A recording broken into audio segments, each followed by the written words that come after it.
Mbanje kubasuhuza kandi mbifuriza amahoro aturuka kuri Nyagasani Yezu Kristo. Kuri uyu munsi tugiye kuganira ku ntambara yabaye mu Rwanda, ariko tuyirebera mu ndorerwamo za Kiliziya.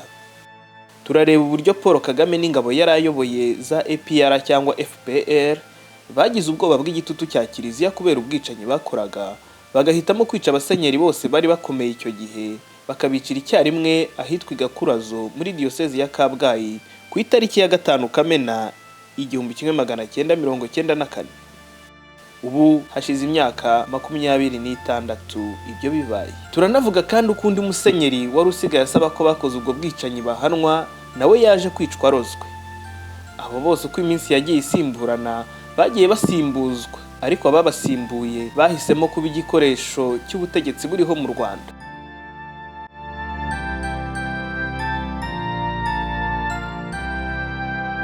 U Rwanda ni igihugu kimaze imyaka isaga 25 kiyobowe n'ingoma y'igitugu yica abatavuga rumwe nayo. Ubwo ingabo za FPR zashakaga gufata ubutegetsi, zaje zica abaturage kimwe n'uruhande bari bahanganye narwo rwisha abaturage, cyane cyane bikozwe n'interahamwe muri jenoside. Gusa nyuma yo gutsinda intambara ho ubwicanyi bw'inkotanyi bwafashe indi ntera. Ariko nanone kwica ntibyaboroheraga kuko batinyaga umuntu wese ufite aho ahurira n'itangazamakuru mpuzamahanga cyangwa imiryango iharanira uburenganzira bwa muntu. Niyo mpamvu bagombaga kubanza kwigizayo Kiliziya Gatolika, ariyo yari umuvugizi mukuru w'abicwaga ititaye ku moko. Tugarutse ku bwicanyi bwabereye Gakurazo mu cyari komine Mukingi, perefegitura ya Gitarama, ingabo za FPR zari zamaze kwigarurira igice kinini cy'u Rwanda. Zari zimaze igihe zishaka kwica abasenyeri bari babangamiye imigambi yabo yo kumena amaraso. Zari zizi ko mu banzi babo bakomeye harimo Musenyeri Vincent Nsengiyumva wari arkiyepiskopi ya Kigali, Musenyeri Joseph Ruzindana wa Byumba na Musenyeri Tadeyo Nsengiyumva wa diyosezi ya Kabgayi, akaba n'umukuru w'inama y'igihugu y'abepiskopi y'icyo gihe. FPR yari izi ko abo basenyeri batatu arizo nkingi za mwamba za Kiliziya y'u Rwanda mu gihe cyabo. Abo basenyeri bose bari ku cyicaro cya diyosezi ya Kabgayi hamwe na Musenyeri Gasabwoya na Musenyeri Jean-Marie Vianney Rwabirinda n'abandi bapadiri 10 biciwe hamwe. Bagumye Kabgayi babizi ko inkotanyi nizihagera ziri bubice. Gusa bari banze guhunga kuko bari kumwe n'impunzi z'abatutsi, bamwe bavuga ko zabarirwaga mu 30,000, banga kuzisiga kuko interahamwe zari guhita zibica. Abo banyakwigendera abasirikare b'inkotanyi babavanye Kabgayi babajyana mu kigo cy'abafurere b'abayozefiti i Gakurazo, babakusanyiriza mu cyumba cy'uburiro bababwira ko baje mu nama yo kwiga ku mutekano wabo. Barangije babarasamo urufaya, bose barapfa. Nyuma yaho ubuyobozi bwa FPR inkotanyi bwavuze ko bishwe n'abasirikare bari batashye, bagasanga imiryango yabo yarishwe n'interahamwe mu rwego rwo kwihorera. Kugeza ubu ariko nta n'umwe FPR iraburanisha ngo ahanirwe ubwo bwicanyi bw'indengakamere. Byaje kumenyekana ko ubwo bwicanyi bwakozwe ku itegeko rya Perezida Paul Kagame abinyujije ku mwambari we Jacques Nziza. Kugeza ubu leta y'u Rwanda yangiye Kiliziya gushyingura mu cyubahiro abasenyeri bayo babiri. Abo ni Musenyeri Ruzindana na Musenyeri Nsengiyumva, kuko ubusanzwe umusenyeri ashyingurwa muri diyosezi yari ayoboye, ariko bo kugeza ubu baracyashyinguye muri diyosezi ya Kabgayi. Dukomeje mu myaka yakurikiyeho gato, reka noneho tunasesengura ubundi bwicanyi bwakozwe na FPR mu rwego rwo kurwanya Kiliziya no kuyipfuka umunwa. Uretse abiciwe i Gakurazo, n'abandi basenyeri bari bateye ubwoba Kagame n'ingabo ze barishwe. Musenyeri Focus Nikwigize wari wa diyosezi ya Ruhengeri yaburiwe irengero kuva tariki 30 Gushyingo mu 1996 ashimuswe n'ingabo za FPR. Kugeza ubu ntabwo yari yaboneka, bivuze ko nawe yishwe. Sabihaye Imana b'Abanyarwanda bishwe gusa, kuko nabihaye Imana b'abazungu babaga mu Rwanda bagerageje kuzamura ijwi bamagana ubwicanyi bwakorerwaga Abanyarwanda bukozwe na FPR, nabo barishwe. Abo ni nka Padiri Claude Sima w'Umunyakanada wishwe ku itariki ya 17 Ukwakira 1994, yicirwa muri paruwasi ya Ruyenzi muri perefegitura ya Butare. Yari amaze kurokora abatutsi, ariko azira ko yabwiye ishami ry'umuryango w'abibumbye ryita ku mpunzi HCR iby'ubwicanyi inkotanyi ziri gukorera abahutu.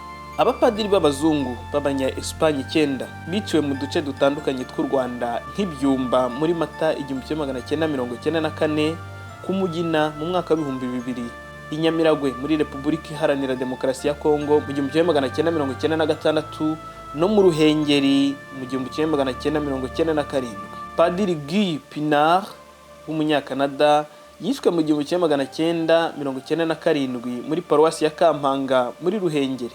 Naho umubikira witwa Grita Bosman wayoboraga ikigo cya segonderi cya Muramba muri diocese ya Nyundo wari umubirigi yishwe na FPR ku itariki ya 27 Mata 1997 yicanwa n'abandi banyeshuri 17 bari banze kwitandukanya bashingiye ku moko.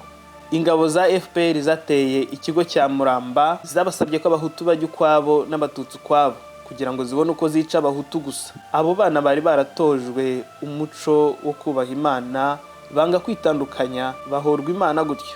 Abishwe bo ni benshi, harimo nka Padiri Vieko wari ekonome generali wa diocese ya Kabgayi, ndetse akaba na Padiri mukuru wa paruwasi Kavumu wari umwe mu bafashije cyane abantu basaga 30,000 bari bahungiye ku cyicaro cya diocese ya Kabgayi.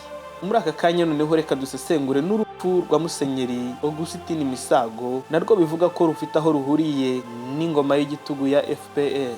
Musenyeri Augustin Misago yahoze ayobora diocese ya Gikongoro, ndetse niwe waharaniye ko amabonekerwa y'umubyeyi Bikira Mariya Kibeho yemerwa na Kiliziya Gatolika ku isi yose. Uyu musenyeri yarazwiho kutarya indimi ndetse no kutagira ubwoba, yamagana amabi y'ubutegetsi bwa FPR. Ibi nibyo byaje kumushyira mu kaga, maze nyuma ya jenoside ahirwa bukware na FPR ishaka kumugerekaho icyaha cya jenoside yakorewe abatutsi. Nyuma y'urugamba rukomeye mu nkiko, uyu mugabo yaje kugirwa umwere mu mwaka wa 2000.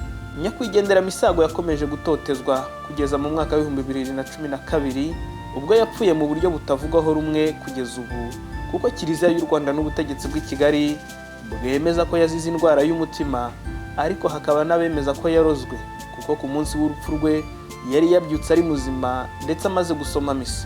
Abavuga ibyo bemeza ko kumwica byagizwemo uruhare n'umwe mu babikira bamukoreraga, ndetse n'umwe mu basenyeri uyobora diocese imwe ikomeye tutari buvuga izina kuri ubu ngubu mu Rwanda. Nyuma y'urupfu rwa Musenyeri Misago, Musenyeri Tadeyo Ntihinyurwa wari arikiepiskopi wa Kigali niwe wenyine wari usigaye ahangana n'akarengane ingoma ya Kagame ikorera Kiliziya. Nawe yahizwe inshuro nyinshi, agahozwa mu nkiko za Gacaca bamushinja ingengabitekerezo ya jenoside. Uyu mugabo azwiho kandi kuba yaranze kwimura katedrali yitiriwe Mutagatifu Mikayire nk'uko Perezida Kagame yabishakaga, ngo kuko yegeranye n'urugo rwe. Ubu Musenyeri Tadeyo Ntihinyurwa ari mu kiruhuko cy'izabukuru.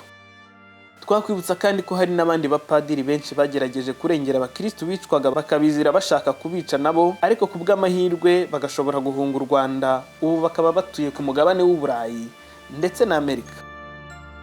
Reka dusoze turebera hamwe uburyo Kiliziya iyobowe muri iki gihe.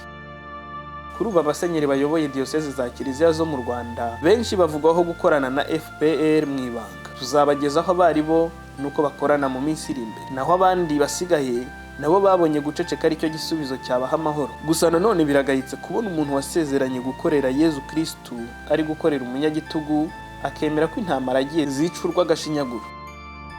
Ubwicanyi n'itotezwa ry'abayobozi ba Kiliziya bwavuzwe hejuru, abasenyeri ba Kiliziya bariho ubu mu Rwanda bashaka kubwibagiza mu buryo bwo kugoreka amateka. Nk'uko bigaragara mu nyandiko yerekana amateka ya Kiliziya agenderwaho muri iki gihe, abasenyeri b'iki gihe bashimangira ko bagenzi babo biciwe Gakurazo na FPR bazize jenoside yakorewe abatutsi. Iki kikaba ari ikinyoma cy'agahomamunwa ndetse gikwiye kwamaganwa n'abantu bose bashaka ko ukuri kujya ahagaragara.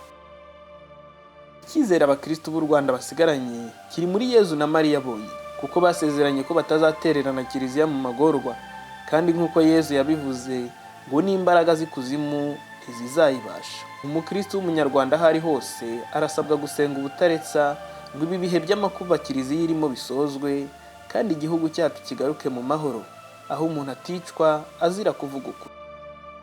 Kurikirana iyi channel ya Kiliziya imwe ubashe kumenya byinshi utaruzi kuri Kiliziya Gatolika, yaba iyo mu Rwanda no ku rwego rw'isi. Kanda kuri iyo buton itukura iri hasi aha ukore subscribe kugira ngo hatazagira amakuru namwe agucika kuri iyi channel.